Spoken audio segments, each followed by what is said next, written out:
Welcome back, fam. Damn. All right, so this is the first video that's actually been filmed in 2023. So bear with me, trying to switch things up a little bit.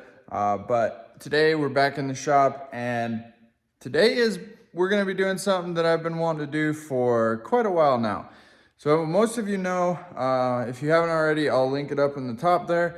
But several months ago, Vibrant Performance ended up coming on board, helping us out with all the fuel system needs and everything like that. AEROMOTIVE also helped us out a bunch. So today, because we're pretty much at that point, we are gonna build the fuel system, and we're gonna put all these Vibrant goodies to use and maybe help you guys figure out what you wanna do in a situation like this. So we have everything basically set up, and I've been looking over the NHRA rules, trying to figure out, you know, if I can mount some things in certain places or if I can't, or, you know, things like that. And maybe I'll just go ahead and get your guys' input too. So throughout this video, feel free to drop a comment down below and chime in. You know, I still am at that stage where I can change up a lot of things and do that. But I say we just go ahead and get right into it. What do you say? I mean, everything's PTFE, everything is beautiful. We got some breathers to build. I mean, what could go wrong, right? Let's go. Finally got our fuel cell back from the fabricator. He went ahead and welded some tabs on there. So we went ahead, got that thing mounted, and those are actually mounted by these two bars underneath here. That's chromoly. So this is actually hard mounted to the car, to the frame, has its own frame kind of. But what we're trying to figure out first is we have our vent line here, which I'm going to end up running it through that little grommet right there. And that is actually our vent. And it is a vent because you can see that there's a little ball down in there. You can kind of see. So, per NHRA rules, every fuel system has to have a vent. So, what my concern basically is I'm potentially looking to see if I can mount my fuel filter inside the trunk here, or if I actually have to mount it outside of the car. If I have to do it outside of the car, it's gonna change things up a bunch. If I can just do it right here, it'd be really easy because I can just go ahead and nutsert right into the tin.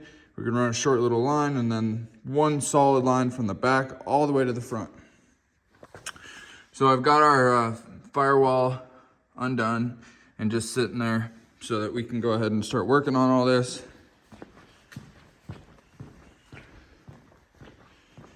Here is our gigantic AEROMOTIVE Extreme Flow fuel filter.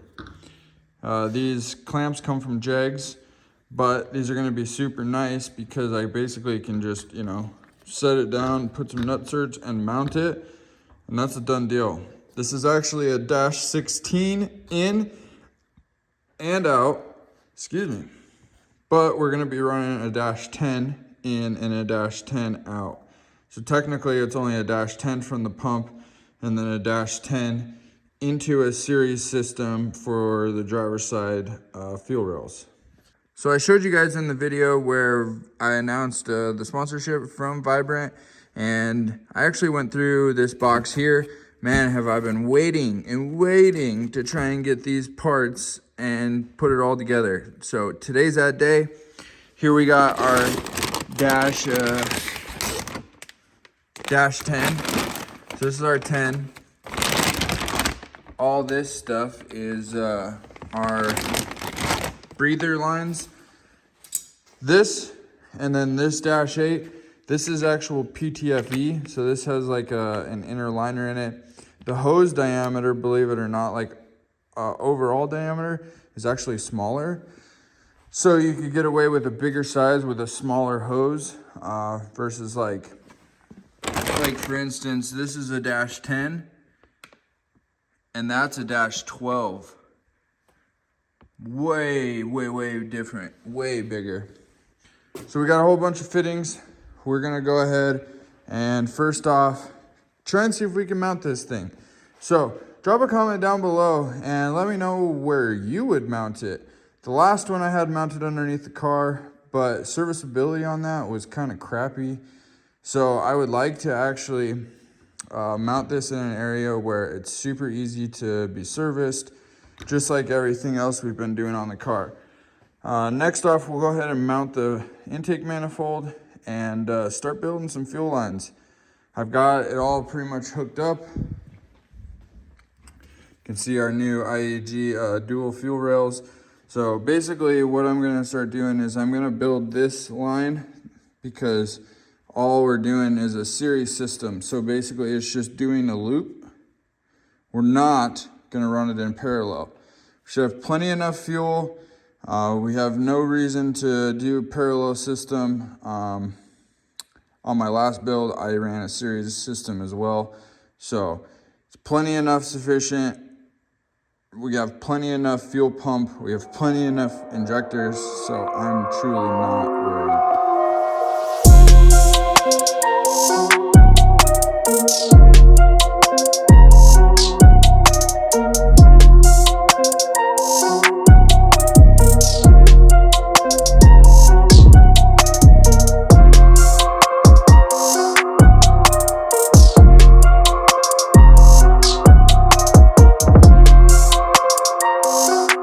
You can see I went ahead and nut inserted all these. I basically measured from end to end and measured how much distance in between the actual mounting holes on those T-clamp brackets. I have some just spare Subaru hardware. This isn't going to be the final stuff, but it'll work for now until I can run to the hardware store. So we're gonna go ahead and see if what we did is gonna work out.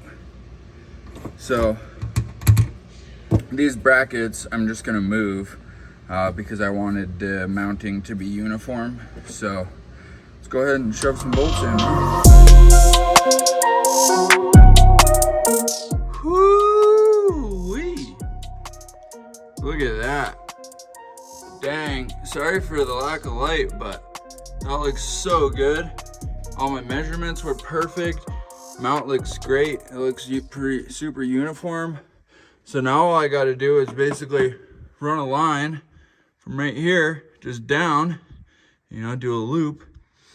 And then from there, I can just go whoop and right through the floor there and right down the driver's side of the car. So, man, I'm super impressed with this. There we go. We've already got it mounted into the inlet. Just a nice little loop.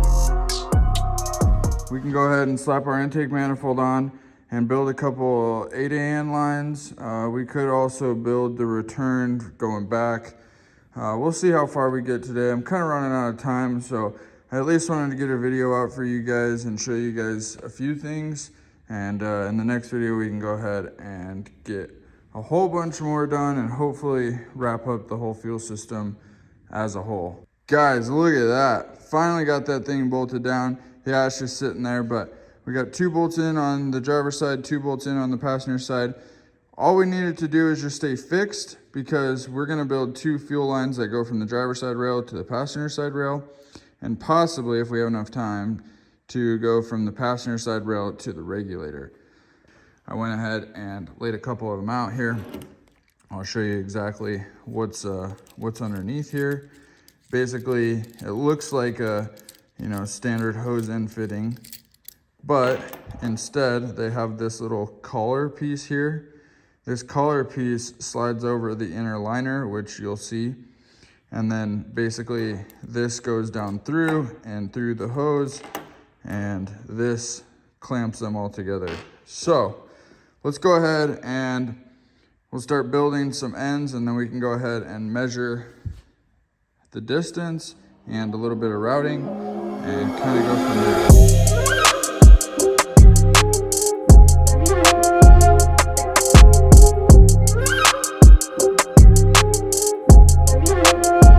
this is the PTFE. You see the white inner liner portion of this?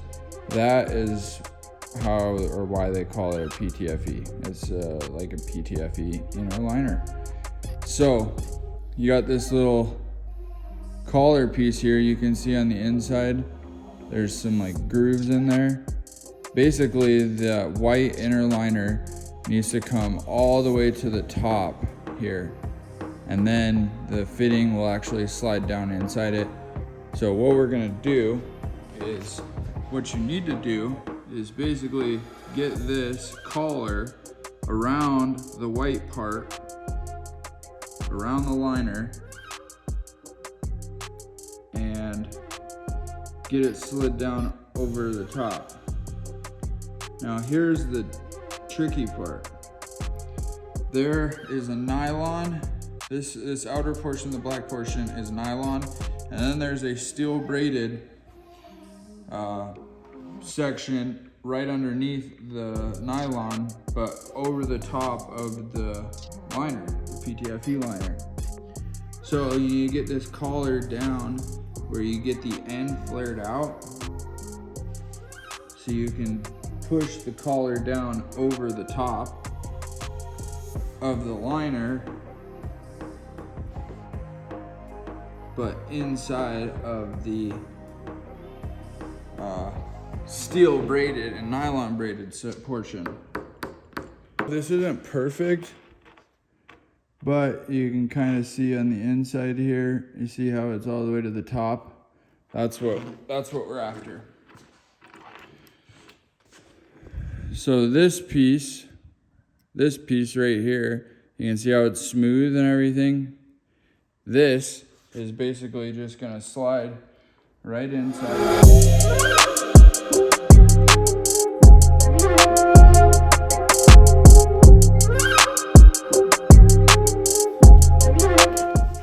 Just like that.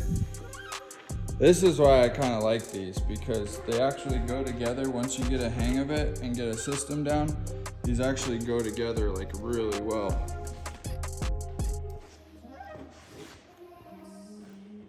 So just slide that guy right over it and start threading it on. This is jaws for a vise from Vibrant, specifically made for AN lines. So basically you'll take your fitting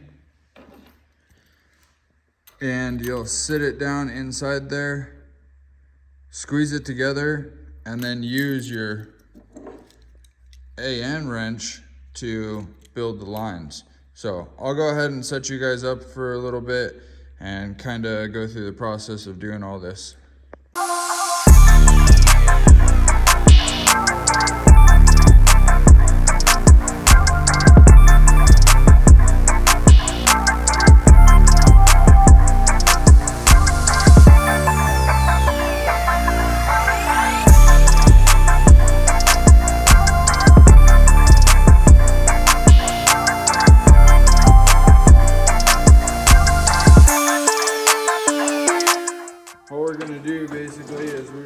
Take this and we're gonna kind of feed it through the inside of the engine there.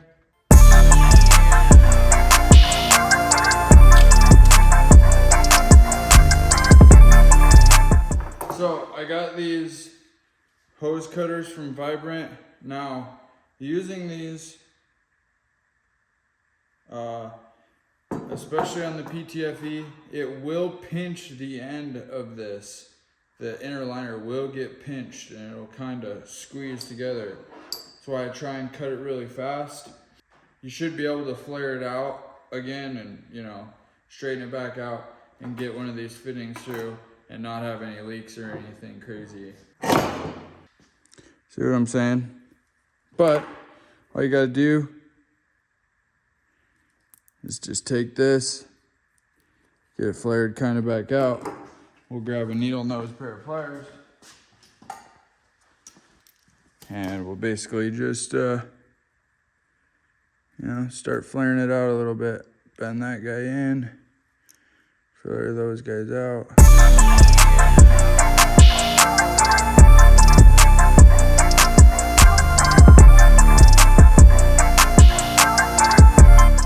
See? And then in the end, you won't even really tell. What I like to do with this one first is just try and get the centerpiece to go in, because there, now it's like perfectly round. Again, perfect. Once you start building a whole bunch of these, you'll get way quicker.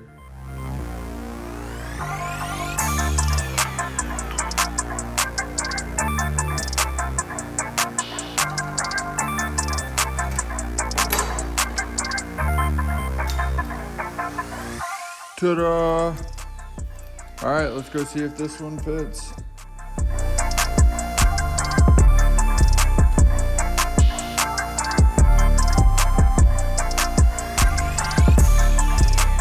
Perfect. First one down, guys. This is sick. I'm so excited for this. So, literally rinse and repeat. Same exact thing. Just start building a whole bunch of lines. We got both of them made for the front side here. What I'm gonna end up doing is, there's plenty enough slack down here. I'm gonna end up using this guy right here. And I've got a handful of these. These are also a Vibrant product as well. And we're gonna keep these all nice and uniform across the engine bay. So super stoked on that. That's pretty much gonna wrap this one up. We went ahead and at least got the two Dash 8 lines built from the driver's side fuel rails to the passenger side fuel rails.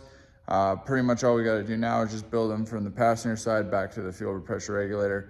Then do our return line and figure out our feed situation, which I'm pretty sure I'm gonna do what I mentioned about the 90-degree fitting, but I'm kind of looking into like potentially a bulkhead type fitting scenario as well. We'll address that in the next video. I apologize, didn't have a whole lot of time today. Came into the shop, wasn't really set up to do all this. Took me about an hour and a half to even get set up to do all this kind of stuff. So now that we are, at least, the next video will be way more detailed and potentially a little bit longer. But if you made it this far, I really appreciate it. And it says my YouTube analytics say that about 80% of you guys that have been watching my content lately aren't subscribed. So please do me a favor and click the subscribe button down below. I would definitely be grateful for it. 2023 is a new year and I'm really trying to push the YouTube forward. We're getting so close to having a car done and built. So again, super excited on this. Thank you, Vibrant Performance, for all the wonderful parts. Once I get into a groove with this, building these fuel lines, man, this stuff's gonna just fly by. And it's because of Vibrant's products. So again, thank you for watching. Hopefully you're excited about all the rest of the stuff coming. We got a bunch of M-Tron stuff coming too. So plenty to come here in 2023. So I guess, yeah, we'll catch you guys in the next one. Later.